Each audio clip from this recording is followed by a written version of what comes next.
तो चलिए दोस्तों स्टार्ट करते हैं आज की क्लास। 30 नवंबर है आज। आज के दिन गुरु नानक जयंती है। तो गुरु नानक जी के बारे में कुछ इंपॉर्टेंट चीजें जान लेते हैं।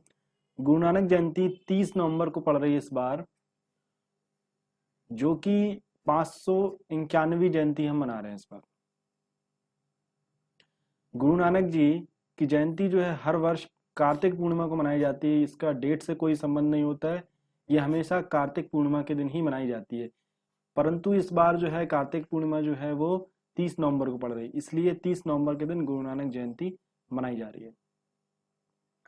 गुरु नानक जी सिखों के प्रथम गुरु थे। गुरु नानक जी देव ने ही करतारपुर साहिब गुरुद्वारे की नींव रखी थी। ये करतारपुर साहिब गुरुद्वारा क्या है, इसके बारे में आपको मैं डिटेल में बताऊंगा, निश्चिंत रहिए इसको। गुरु नानक जी क्या कहते थे कि ईश्वर एक है, उसकी उपासना जो है हिंदू मुसलमान दोनों के लिए है। मूर्ति पूजा, बहुदेव उपासना। बहुदेव उपासना से मतलब ये कि सिर्फ एक ईश्वर को आपको मानना है, आप दूसरे ईश्वर या बहुत से ईश्वरों को नहीं मानिए, सिर्फ एक देव को मानिए। तो बहुदेव उपासना को नानक जी की अनावश्यक कहा करते थे। तो मूर्ति पूजा के लिए ये मना करते थे, मूर्ति पूजा ये। और साथ ही साथ में बहुदेव उपासना जो है, एक से अधिक देवताओं को ये नहीं मानते थे, उनके बारे में बोलते थे कि सिर्फ आप एक देवता को मानिए, उनकी ही पूजा करिए और मूर्ति पूजा ना करिए। हिंदू और मुसलमान दोनों ही इनके मतों पर प्रभावित हुए थे। इसको लेकर हिंदुओं में कुछ जो हिंदू धर्म के जो थे, जो गुरु नानक जी को फॉलो करते थे, उन्होंने इनकी बातों को माना। और साथ ही साथ कुछ मुस्लिम जो थे, गुरु नानक जी को जो फॉलो करते थे, उन्होंने इनकी बात को माना। चलिए अब देख लेते हैं करतारपुर साहिब जो गुरुद्वारा है उसके बारे में देख लेते हैं कुछ चीजें। करतारपुर साहिब गुरुद्वारा जो है, जिसे मूल रूप से गुरुद्वारा दरबार साहिब के नाम से भी जाना जाता है, सिखों का ये प्रमुख धार्मिक स्थल है। यहाँ गुरु नानक देव ने अपने जीवन के अंतिम वर्ष बिताए थे। लगभग 16 साल जो थे, इन्होंने अपने जीवन के अंतिम 16 वर्ष जो थे करतारपुर साहिब में गुजारे थे। बाद में इसी गुरुद्वारे की जगह पर गुरु नानक देव जी ने अपना देह 22 सितंबर 1539 को छोड़ दिया था, जिसके बाद गुरुद्वारा दरबार साहिब बनवाया गया था। 22 सितंबर 1549 को गुरुद्वारा साहिब में ही गुरु नानक जी ने अपनी देह को त्याग दिया था। उसके बाद फिर इस जगह को गुरुद्वारा दरबार साहिब के नाम से जाना जाता है। अब कुछ मान्यताएं हैं, इसको भी देख लेते हैं।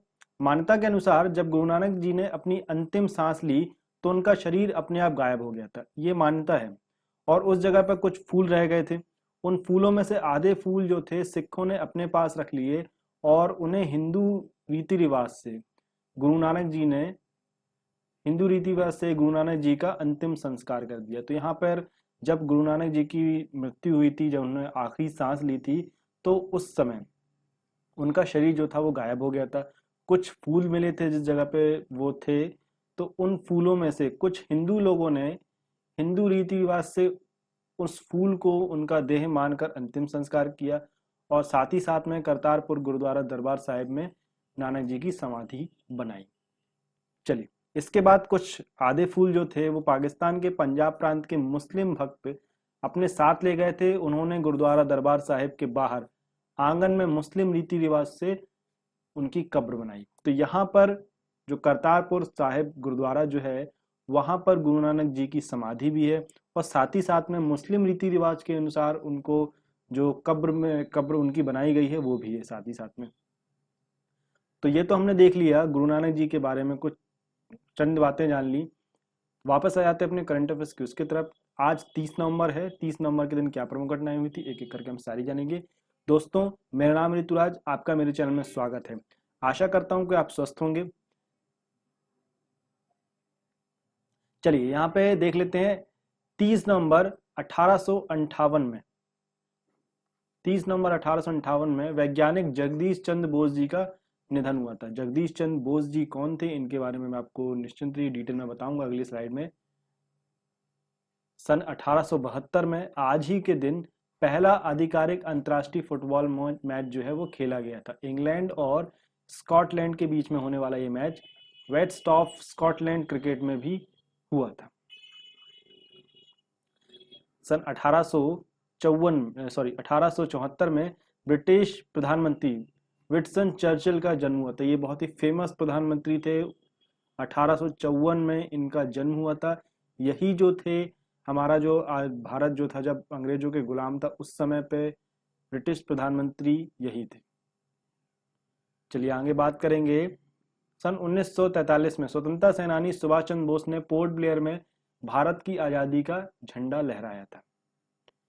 सन 1971 में जाने माने वैज्ञानिक विक्रम साराभाई जी का निधन हुआ था। ये बहुत ही फेमस वैज्ञानिक थे जिनको भारतीय अंतरिक्ष कार्यक्रम का फादर भी बोला जाता है, पिता भी इनको बोला जाता है। इनके बारे में भी मैं आपको डिटेल बताऊंगा। 1994 में आज ही के दिन पर्यटन जहाज ओशीले लाउरो सोमालिया के नजदीक सागर में आग लग जाने के बाद डूब गया था। दोस्तों आज मंडे है, कल संडे था। संडे को हमारी एक रेगुलर क्लास रहती नहीं है, परंतु हम वो भी जानेंगे कि 29 नवंबर को क्या प्रमुख घटनाएं हुई थी, देखेंगे एक एक करके। 29 नवंबर के दिन सन 1899 में Spanish football club FC Barcelona का गठन हुआ था। आज ही के दिन हुआ था। ये बहुत ही फेमस फुटबॉल क्लब है बार्सिलोना, जिसका जन्म जो है मतलब गठन जो है वो 29 नवंबर 1899 को हुआ था। सन 1947 में संयुक्त राज्य महासभा ने फिलिस्तीन को अरब और यहूदियों के बीच बांटने के प्रस्ताव को मंजूरी दे दी थी। सन 1963 में कनाडा का एक जेट विमान उड़ान भरने के कुछ मिनटों बाद ही दुर्घटनाग्रस्त हो गया था। इस भयानक दुर्घटना में विमान में मौजूद सभी 118 लोग मारे गए थे। ये बहुत ही दुखद घटना हुई थी उस समय सन 1963 में 29 नवंबर के दिन।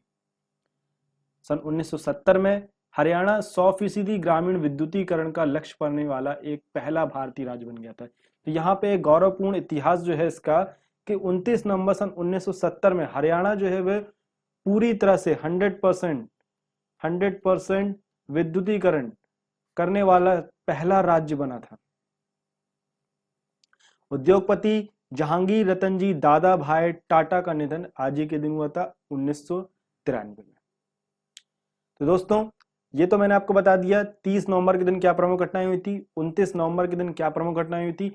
बस वापस आ जाते हैं तो देख लेते हैं यहाँ पे डॉक्टर सर जगदीश चंद्र बसु जी के बारे में जान लेते हैं, क्योंकि इनका जन्म हुआ था 30 नवंबर 1858 में और जो इनका निधन हुआ था 23 नवंबर 1937 में हुआ था। सर जगदीश चंद्र बसु जी के बारे में बात करते हैं। ये भारत के प्रसिद्ध वैज्ञानिक थे जिन्हें भौतिकी, जीव विज्ञान, वनस्पति विज्ञान तथा पुरातत्व का गहरा ज्ञान था। ये अपने आप में अद्वितीय क्षमता रखते थे। ये एक भौतिकी वैज्ञानिक भी थे, जीव वैज्ञानिक भी थे, वनस्पति वैज्ञानिक भी थे और पुरातत्व के बारे में भी इनको गहन ज्ञान था। बहुत माइंडेड व्यक्ति थे। ये ऐसे पहले वैज्ञानिक थे जिन्होंने रेडियो और सूक्ष्म तरंगों की प्रकाशिकी पर कार्य किया था। भारत के पहले वैज्ञानिक थे जिन्होंने एक अमेरिकन पेटेंट प्राप्त किया था। ये पहले भारतीय थे जिन्होंने भारत का पहले वैज्ञानिक थे जिन्होंने अमेरिकी पेटेंट को पहली बार प्राप्त किया था। भारतीय पहले वैज्ञानिक थे। उन्हें रेडियो विज्ञान का पिता भी कहा जाता है। चलिए यहाँ पे एक और आपको चीज बताता हूँ। जगदीश चंद्र बोस ने ही पी टाइप और एन टाइप सेमीकंडक्टर्स जो होते हैं उनके अस्तित्व का पूर्वानुमान लगाया था। अब ये पी टाइप और एन टाइप सेमीकंडक्टर क्या होते हैं? अगर आप सेमीकंडक्टर्स के बारे में जानते होंगे और तो आपको ये पता होगा कि जो सेमीकंडक्टर्स होते हैं वो दो टाइप के होते हैं। एक होता है हमारा पी टाइप और एक होता है हमारा एन टाइप। पी टाइप में पेंटावेलेंट इम्प्यूरिटीज होती हैं और एन टाइप में ट्राईवेलेंट इम्प्यूरिटीज होती हैं। एक्सेप्टर्स होते हैं, डोनेटर्स होते हैं। ये मैं आपको डिटेल में नहीं बताऊंगा क्योंकि ये हमारे लिंक से थोड़ा सा अलग हो जाएगा, पर सिर्फ आपको ये पता रहना चाहिए कि सेमीकंडक्टर्स जो होते हैं वो दो टाइप के होते हैं। पहले मेनली बात करते हैं यहाँ पे इंट्रिंसिक सेमीकंडक्टर होते हैं और इंट्रिंसिक सेमीकंडक्टर होते हैं। तो ये इंट्रिंसिक सेमीकंडक्टर के अंदर बात होती है कि पी टाइप सेमीकंडक्टर और एन टाइप सेमीकंडक्टर्स होते हैं। चलिए, जगदीश चंद्र बोस पहले ऐसे वैज्ञानिक थे जिन्होंने रेडियो तरंगें डिटेक्ट करने के लिए सेमीकंडक्टर जंक्शन का इस्तेमाल किया था। तो यहाँ पर सेमीकंडक्टर जंक्शन से भी आपको बता दूं कि ये पी टाइप सेमीकंडक्टर और एन टाइप सेमीकंडक्टर्स को जब हम मिला देते हैं तो पी एन जंक्शन बन जाता है। पी एन जंक्शन बनता है तो ये डायोड होते हैं, आगे चल के ये ट्रायोड भी होते हैं जिसको ट्रांजिस्टर भी बोला जाता है। और इस पद्धति में कई माइक्रोवेव कंपोनेंट का भी खोज की थी इन्होंने। तो ये तो हमने देख लिया जगदीश चंद्र बसु जी के बारे में। अब बात करते हैं डॉक्टर विक्रम साराभाई जी के बारे में। इनका जन्म जो था 12 अगस्त 1919 को हुआ था और 30 दिसंबर 1971 में इनकी मृत्यु हुई थी। विक्रम अंबालाल साराभाई, इनका पूरा नाम है विक्रम अंबालाल साराभाई, भारत के प्रमुख वैज्ञानिक थे। उन्होंने 86 वैज्ञानिक शोध पत्र लिखे और साथ ही साथ में 40 संस्थान खोले थे। ये 40 संस्थान बहुत ही इंपॉर्टेंट थे, जो कि भारत के अंदर और कुछ विदेशों में भी थे। जो वैज्ञानिक संस्थान थे, इंस्टीट्यूट थे, इन्होंने ये खोले और लगभग 86 वैज्ञानिक शोध पत्र इन्होंने लिखे थे। इनको विज्ञान एवं अभियांत्रिकी के क्षेत्र में सन 1966 में भारत सरकार द्वारा पद्म विभूषण से सम्मानित किया गया था। यह परमाणु ऊर्जा आयोग के अध्यक्ष भी थे। चलिए एक चीज और आपको बता दूं कि इनके पहले डॉक्टर होमी जहांगीर भाभा जो थे वो परमाणु ऊर्जा आयोग के अध्यक्ष थे, परंतु उनकी मृत्यु के बाद डॉक्टर विक्रम साराभाई जी को परमाणु ऊर्जा आयोग का अध्यक्ष बना दिया गया था। उन्होंने अहमदाबाद स्थित एक उद्योगपतियों के साथ मिलकर भारतीय प्रबंध संस्थान अहमदाबाद के निर्माण का में भी मुख्य भूमिका निभाई थी। चलिए यहाँ पे कुछ चीजें देख लेते हैं। डॉक्टर साराभाई द्वारा स्थापित कुछ विशिष्ट प्रसिद्ध संस्थान कौन कौन से हैं। पहला है भौतिक अनुसंधान प्रयोगशाला PRL, physics research laboratory Ahmedabad, भारतीय प्रबंध संस्थान IIM अहमदाबाद, सामुदायिक विज्ञान केंद्र अहमदाबाद, प्रदर्शन कला के लिए डार्पन एकेडमी अहमदाबाद, ये उनकी पत्नी के साथ में इन्होंने इसकी स्थापना की थी। फिर साथ ही साथ विक्रम साराभाई स्पेस सेंटर तिरुवनंतपुरम,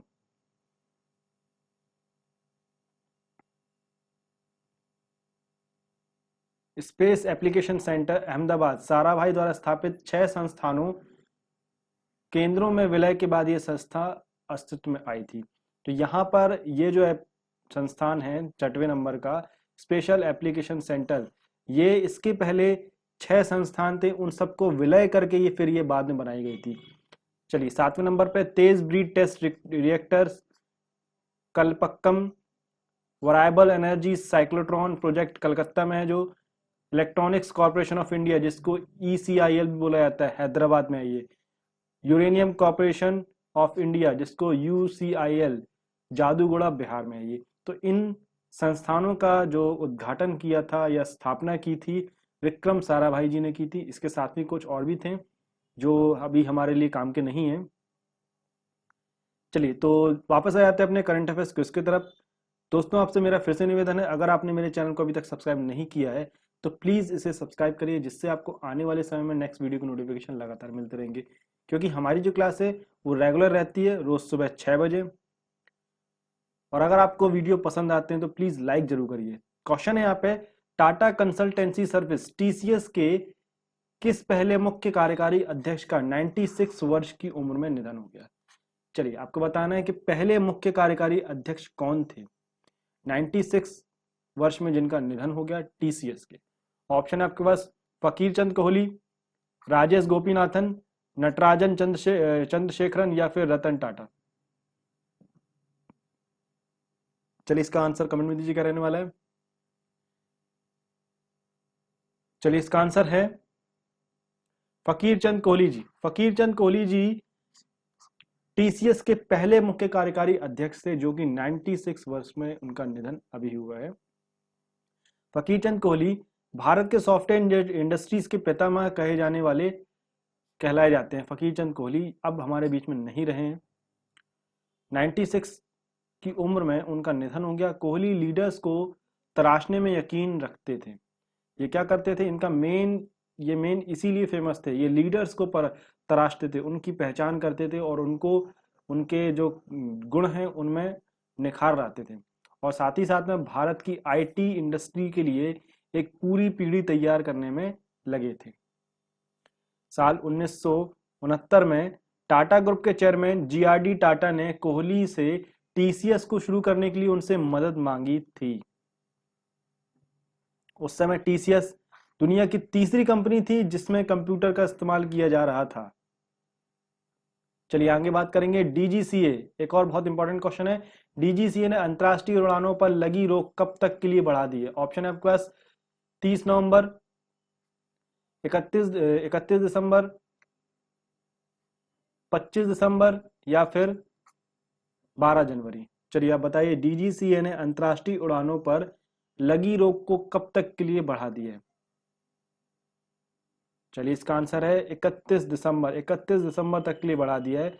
नागरिक नागरिक उड्डयन महानिदेशालय, जिसे डीजीसीए भी बोला जाता है, कोरोना संकट के चलते भारत में कमर्शियल अंतर्राष्ट्रीय उड़ानों की आवाजाही पर रोक लगा दी है 31 दिसंबर 2020 तक के लिए। देश में 31 दिसंबर तक ना तो कोई कमर्शियल अंतर्राष्ट्रीय उड़ान भारत आएगी, ना ही कहीं दूसरे देश में जा सकती। परंतु इसके साथ साथ कुछ चीजें भी हैं, जैसे कि वंदे भारत मिशन के तहत जाने वाली खास उड़ानें जारी रहेंगी। इससे पहले डीजीसीए ने अंतर्राष्ट्रीय फ्लाइट रोक पर 30 नवंबर तक को बढ़ाने के आदेश भी दिए थे। इसके पहले 30 नवंबर था, उसके बाद फिर बढ़ा दिया, 31 दिसंबर कर दिया, 1 महीने और बढ़ा दिया। यहाँ पर खेल मंत्रालय ने हाल ही में किसे राष्ट्रीय खेल महासंघ के रूप में मान्यता दी है? ऑप्शन है आपके पास भारतीय तीरंदाजी संघ, भारतीय टेनिस संघ, भारतीय बैडमिंटन संघ या फिर इनमें से कोई भी नहीं। खेल मंत्रालय ने हाल ही में किसे राष्ट्रीय खेल महासंघ के रूप में मान्यता दी है? चलिए इसका आंसर है भारतीय तीरंदाजी संघ।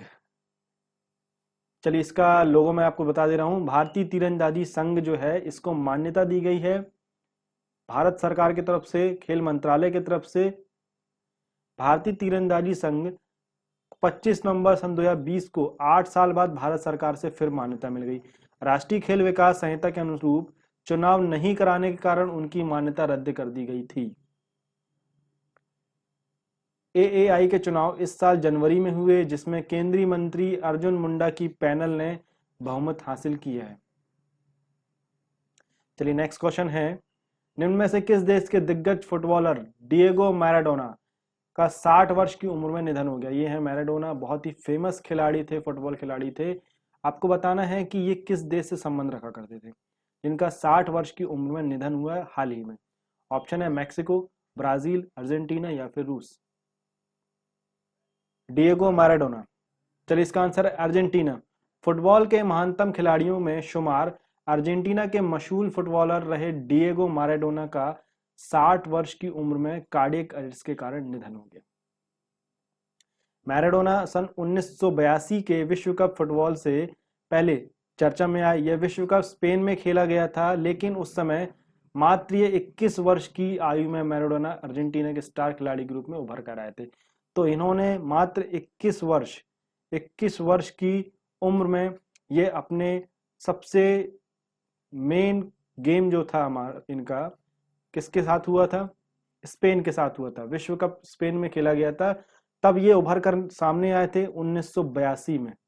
1982 में स्पेन में जो वर्ल्ड कप हुआ था, विश्व कप हुआ था फुटबॉल का, इसमें इनकी क्षमता जो थी, विलक्षण क्षमता जो थी, सभी के सामने आई थी जब ये 21 वर्ष के थे मात्र। मैराडोना साल 1997 में अपने 37वें जन्मदिन पर प्रोफेशनल फुटबॉल से रिटायरमेंट इन्होंने ले लिया था 1997 में। निम्न में से किस राज्य सरकार ने अगले 6 माह के लिए हड़ताल पर प्रतिबंध लगाने के लिए एस्मा लागू कर दिया है? ऑप्शन है बिहार, पंजाब, दिल्ली या फिर उत्तर प्रदेश। चलिए इसका आंसर दीजिए, किस राज्य सरकार ने अगले 6 माह के लिए हड़ताल पर प्रतिबंध लगा दिया है? इसके लिए एक कानून होता है जिसको एस्मा बोला जाता है, यह लागू कर दिया है। चलिए इसका आंसर है उत्तर प्रदेश। उत्तर प्रदेश सरकार ने कोरोना संकट काल के बीच उत्तर प्रदेश सरकार ने एक बड़ा फैसला लिया है। यूपी में अगले 6 महीने के लिए आवश्यक सेवा अनुरक्षण कानून, जिसको एस्मा बोला जाता है, लागू कर दिया गया है।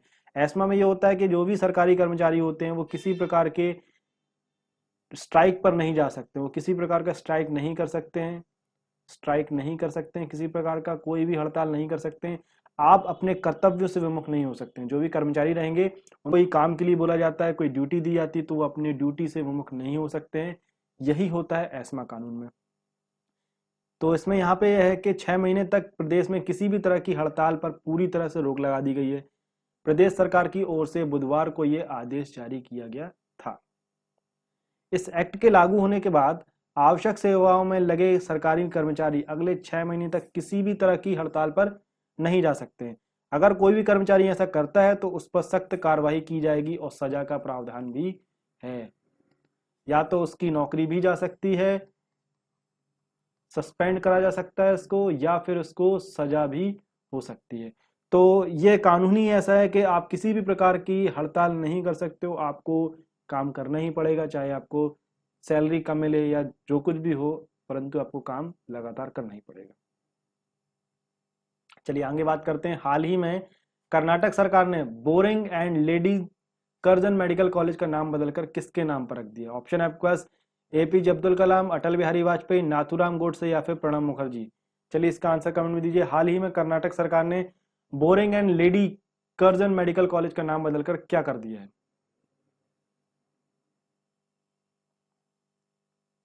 चलिए इसका आंसर है अटल बिहारी वाजपेयी जी, अटल बिहारी वाजपेयी। कर्नाटक सरकार ने बेंगलुरु में Bowring and Lady Curzon medical college परिसर में बने सरकारी मेडिकल कॉलेज और रिसर्च सेंटर का नाम बदलकर Atal Bihari Vajpayee medical college and research centre कर दिया है। इस मेडिकल कॉलेज का निर्माण जो है ब्रिटिश काल में हुआ था, ब्रिटिश शासनकाल में हुआ था। चलिए नेक्स्ट क्वेश्चन है, भारत और संयुक्त राज्य अमेरिका ने परमाणु ऊर्जा पर सहयोग के लिए समझौता ज्ञापन को कितने साल के लिए विस्तारित कर दिया है? कितने साल तक के लिए बढ़ा दिया है परमाणु ऊर्जा पर सहयोग के लिए? ऑप्शन है आपके पास 12 साल, 15 साल, 20 साल या फिर 10 साल। चलिए इसका आंसर है 10 साल। भारत और संयुक्त राज्य अमेरिका ने परमाणु ऊर्जा पर सहयोग के लिए समझौता जो हुआ था उसके ज्ञापन को 10 साल के लिए विस्तारित कर दिया है, बढ़ा दिया 10 साल तक के लिए। 10 साल तक के लिए इस समझौते को बढ़ा दिया है। इस समझौते ज्ञापन पर विस्तार संयुक्त राज्य अमेरिका और भारत के बीच सहयोग के 10वें वर्ष पर किया गया था। भारत और अमेरिका ने 7 नवंबर सन 2010 में नई दिल्ली में global centre for nuclear energy partnership, जिसको GCNEP बोला जाता है, के साथ सहयोग के संबंध में समझौता ज्ञापन पर हस्ताक्षर किए थे। किस राज्य ने पुलिस अधिनियम में विवादास्पद संशोधन को निरस्त कर दिया? ऑप्शन है आपके पास बिहार, झारखंड, कर्नाटक या फिर केरल। किस राज्य सरकार ने भूमि पुलिस अधिनियम में विवादास्पद संशोधन को निरस्त कर दिया है? चलिए इसका आंसर है केरल। केरल सरकार ने पुलिस अधिनियम में विवादास्पद संशोधन को निरस्त कर दिया है। राज्यपाल आरिफ मोहम्मद खान, चलिए काम की चीज हमको मिल गई यहाँ पे। केरल के राज्यपाल कौन है? केरल के राज्यपाल आरिफ मोहम्मद खान, आरिफ मोहम्मद खान, आरिफ मोहम्मद खान राज्यपाल हैं केरल के। इन्होंने संबंधित अध्यादेश पर 25 नवंबर 2020 को हस्ताक्षर कर दिए। पुलिस कानून में इस संशोधन को लेकर विवाद हो गया था। इससे अभिव्यक्ति स्वतंत्रता और मीडिया की आजादी पर हमला बताया जा रहा था। तो यहाँ पर एक कानून लगाया गया था कि आप किसी भी प्रकार का कंटेंट जो है ऑनलाइन अगर डालते हैं तो उसके लिए आपको सरकार से अनुमति लेना पड़ेगी, और उसमें भी कुछ एक्ट लगा दिए थे कि आप उसको रेगुलेट नहीं कर सकते। तो इसको यहाँ पे बताया गया है कि ये जो कानून जो था यह व्यक्ति की स्वतंत्रता एवं मीडिया की आज़ादी पर हमला है। मतलब अगर मीडिया अगर पूरी तरह से अगर निष्पक्ष होकर किसी चीज़ को नहीं कर सकता है, किसी के प्रेशर में काम कर रहा है, तो वो मीडिया जो है वो अपनी आज़ादी में काम नहीं कर पाएगा। इसी को लेकर यहाँ पे इस विवादास्पद संशोधन को यहाँ पे निरस्त कर दिया था केरल सरकार ने। राज्य सरकार का कहना है कि महिलाओं और बच्चों को साइबर अपराध से बचाने के लिए यह संशोधन किया गया। चलिए आगे बात करेंगे। हाल ही में कैम्ब्रिज डिक्शनरी ने किस शब्द को वर्ड ऑफ द ईयर 2020 के लिए चुना गया? ऑप्शन है आपके पास लॉकडाउन, वैक्सीन, क्वारंटाइन या फिर आइसोलेशन। तो ये वर्ड जो है बड़े ही फेमस हैं। चारों वर्ड जो है वो सबसे ज्यादा सर्च भी किए जा रहे हैं। गूगल में भी आप देखेंगे तो इन वर्ड्स को सबसे ज्यादा सर्च किया जा रहा है। ये कभी एक रिसर्च भी आया था यहाँ पे कि सबसे ज्यादा वर्ड जो है अभी कुछ महीनों में 6 महीने के अंदर ये वर्ड सबसे ज्यादा ढूंढे जा रहे हैं। जब लॉकडाउन लगा था, वैक्सीन तो अब सबसे ज्यादा सर्च किया जा रहा है, क्वारंटाइन इसके पहले सर्च किया जा रहा था, आइसोलेशन भी अभी किया जा रहा है। परंतु यहाँ पे बात करी जा रही है कि कैम्ब्रिज डिक्शनरी के अनुसार किस शब्द को, किस वर्ड को वर्ड ऑफ द ईयर बताया गया, किस शब्द को वर्ड ऑफ द ईयर से सम्मानित किया गया है 2020 के लिए चुना गया। चलिए, इसका आंसर है क्वारंटाइन। हाल ही में कैम्ब्रिज डिक्शनरी ने क्वारंटाइन शब्द को वर्ड ऑफ द ईयर 2020 चुना है। इस शब्द को उन डेटा के आधार पर लिया गया जिसमें यह दर्शाते हैं कि यह शब्द वर्ष कैम्ब्रिज डिक्शनरी में सबसे अधिक खोजे गए हैं। तो दोस्तों, ये तो हो गया हमारा आज का करंट अफेयर्स। Thank you.